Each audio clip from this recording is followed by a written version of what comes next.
सजनवा पियर के रखी हलाज।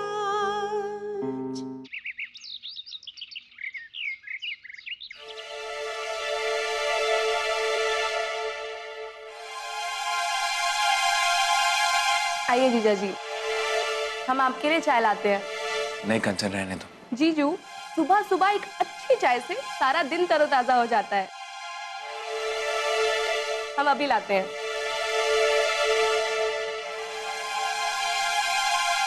यार बल्ली, विजेंद्र भैया कहाँ हैं? कहीं दिख नहीं रहे। भैया, बड़े भैया बाहर बैठे हैं, बिल्कुल गुमसुम। लेकिन माधव भैया, अब आप भी ऐसे सीरियस रहेंगे तो कैसे चलेगा? क्या सोच रहे हैं आप? यार बल्ली, घर वालों ने हमेशा हमारी बहुत फिक्र करी और हम हमेशा अपनी इस दुनिया में मस्त रहते थे। पता है, पहली बार हमें ऐसा लग रहा है जैसे कोई जादू की छड़ी आ जाए और हम इन दीवारों में ना फिर से रंग भरते। भैया आप एकदम सही कह रहे हैं, पर हम क्या कर सकते हैं? हमारे बस में है क्या? जब हमारे बस में सब कुछ होता था तब भी तो हम फेल ही होते थे। पहले स्कूल में, 2 दिन पहले बिजनेस में, और अब जब हमारे बस में कुछ भी नहीं है तो क्या हम पास नहीं हो सकते? भैया आप क्या कह रहे हैं? हमें कुछ भी समझ में नहीं आ रहा है। हम ना विजेंद्र भैया की बेटी होने की खुशी में जश्न मनाना चाहते हैं। फैंटास्टिक, ग्रेट आइडिया जीजू। अरे क्या ग्रेट आइडिया? हमारा मतलब है वो क्या कहते हैं, वो गिरेट।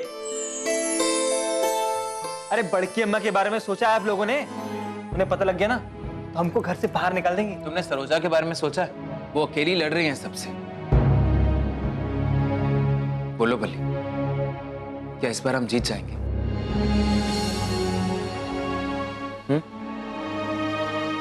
ठीक है भैया, अगर यही बात है ना तो हमारी हाँ एक बार नहीं 100 बार हाँ हाँ हाँ। लेकिन ये तो सिर्फ 3 बार हुआ। तो फिर ठीक है, सबसे पहले हमें विजेंद्र भैया को हंसाना होगा, उन्हें विश्वास दिलाना होगा कि हम उनके साथ हैं। और फिर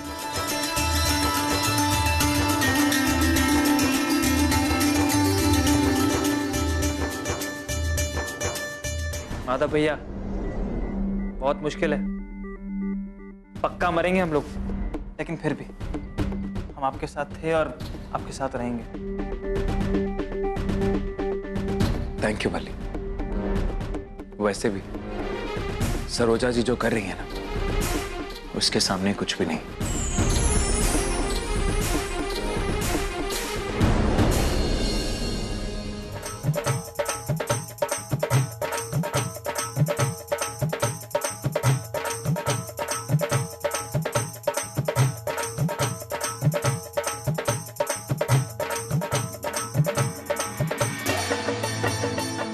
हाँ भी भाई साहब, इतनी बड़ी खुशखबरी है फिर भी हमें नहीं बुलाया, भूल गए हमें।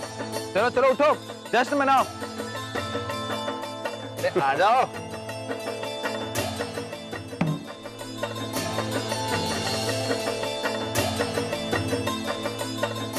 अरे भाई साहब, इतने सस्ते में नहीं छोड़ेंगे आपको। अरे बिटिया आई है, लक्ष्मी आई है आपके घर पे, बड़ी लक्ष्मी लेंगे हम, क्यों? बल्ली, कंचन, आ जाओ।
नजारा किसी मेले का तमाशा नहीं है। राय खानदान है ये। इस घर के कुछ नियम हैं। यहाँ की बहुएं एक मर्यादा में रहती हैं।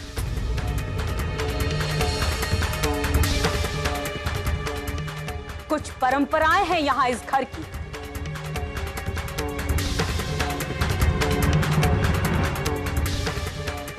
आगे से कभी ऐसे नाचने गाने का मन होना तो अपने इस शौक को अपने मायके जाकर पूरा करना।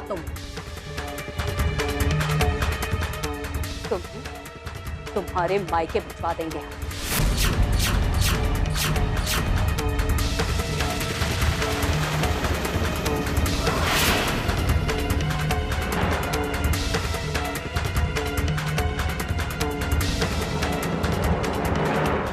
अम्मा,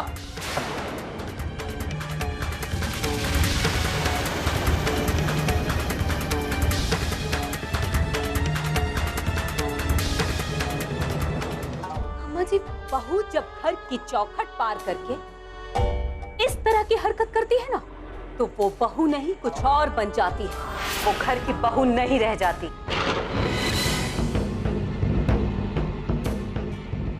और हमने इस घर में एक बहू का गृह प्रवेश कराया था।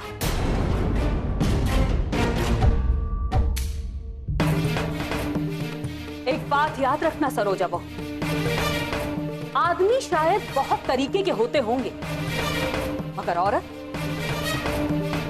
सिर्फ और सिर्फ 2 तरीके की होती है। एक अच्छी और दूसरी बुरी। जो औरत एक आदमी के साथ कंधे से कंधा मिलाकर थिरकने के लिए निकल पड़ती है ना, समाज उन्हें बुरी औरत कहता है।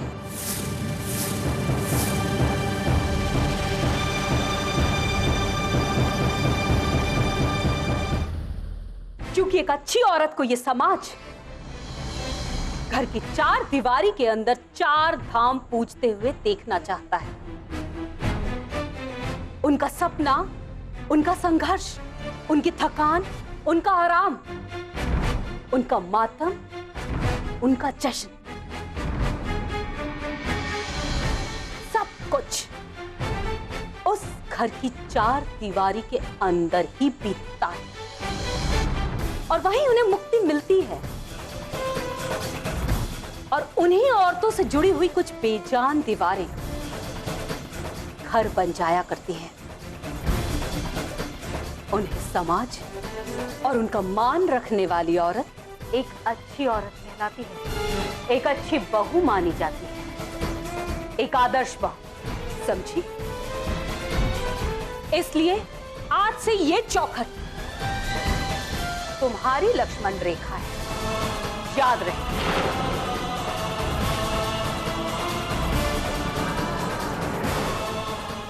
और फिर कभी अगर ऐसा कुछ करने का तुम्हारा जी करे ना, तो बता देना हमें,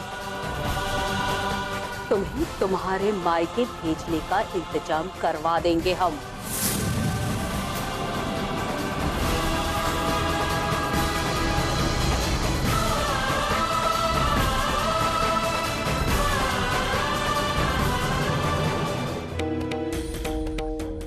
और हाँ,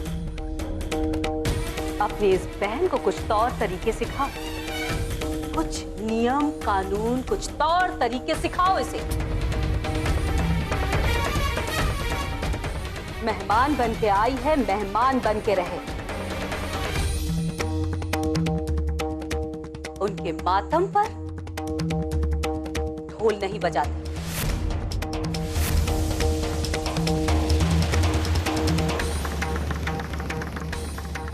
एक मिनट अम्मा।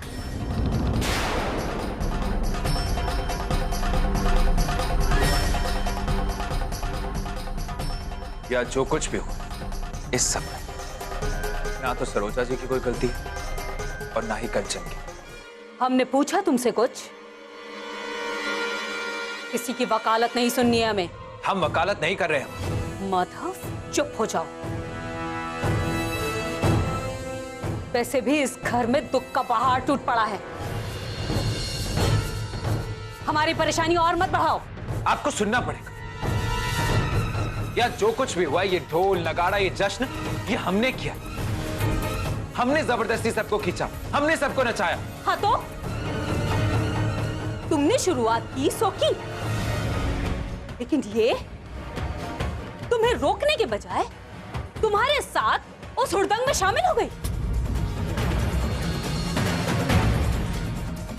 घर की बहू है ये। अगर ये हमारा दुख नहीं समझेगी तो कौन समझेगा? ऐसी कौन सी तकलीफ हो गई अम्मा? बेटी तो हुई है।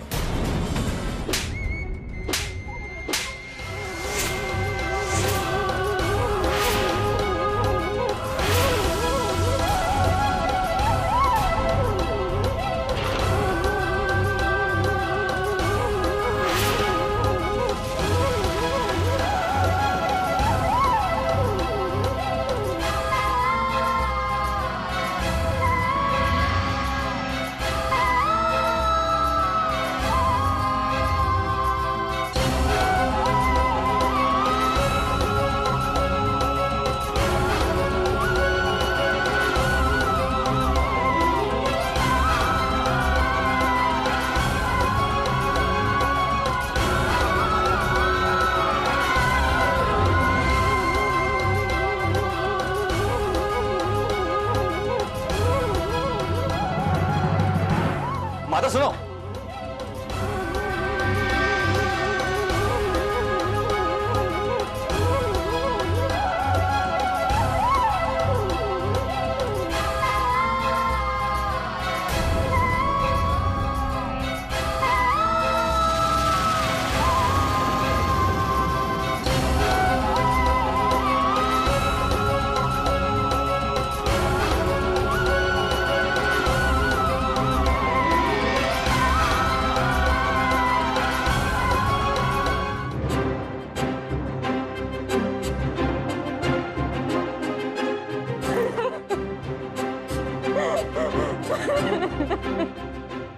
कर दिया हमने, क्या कर दिया ये हमने भगवान। इन हाथों से अपने राजा बेटा को मारे हम। क्यों मारा, क्यों मारा, क्यों मारा?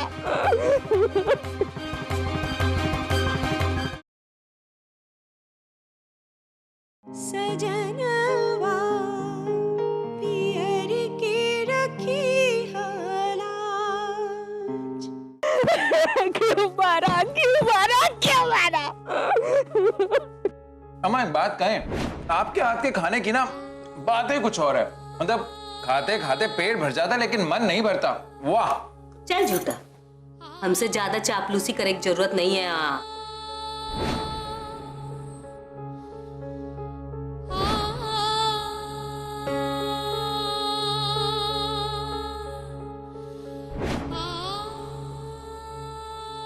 और अम्मा, तुम तो हमारी प्यारी अम्मा हो ना।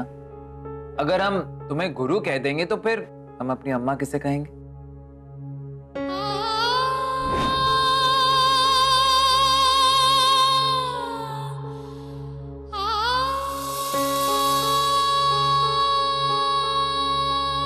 ऐसी कौन सी तकलीफ हो गई अम्मा? बेटी तो हुई है।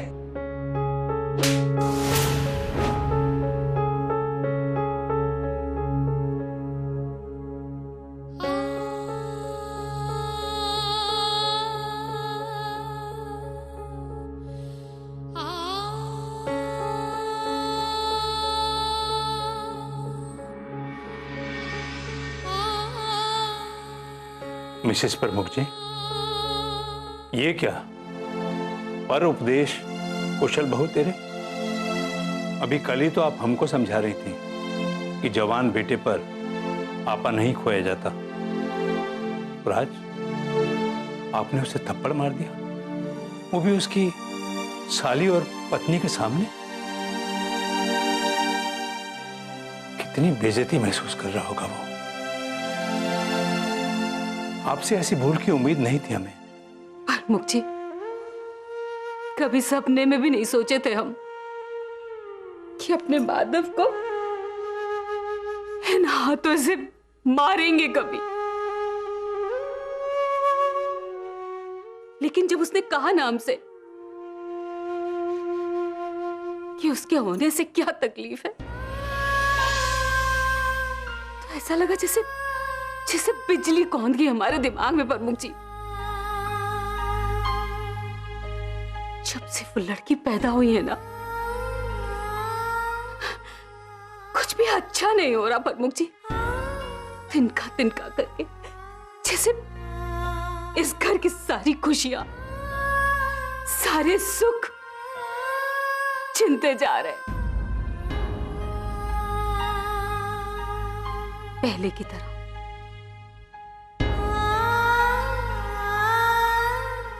भूले नहीं हैं प्रमुख जी। ऐसे ही घर की इज्जत नीलाम हुई थी। आपके बाबूजी की इतनी बेइज्जती, और ये बेइज्जती आपके बाबूजी नहीं सह पाए थे। टूट गए थे। हमारे सिर के ऊपर से छत छिन गई। मोहताज हो गए हम। आपका दुख, आपकी परेशानी देखे हैं हम प्रमुख जी, थे आपके साथ। ऐसा लग रहा है जैसे वही सब कुछ दोबारा होने वाला है, जैसे किसी बड़े सर्वनाश की आहट सुनाई दे रही है हमें। अपने विजेंद्र के लिए हमें बहुत डर लग रहा है प्रमुख जी। उसे कहीं कुछ हो ना जाए। देखिए मिसेस प्रमुख जी, आप जिस मनोदशा से गुजर रही हैं हम समझते हैं, लेकिन आप एक मां हैं, सास हैं। बेटे बहू को वही सिखा पाएंगी जिसका आप खुद उदाहरण बनेंगे। जवान बेटे पर हाथ उठाकर आप तो खुद ही कटघरे में खड़े हो गई।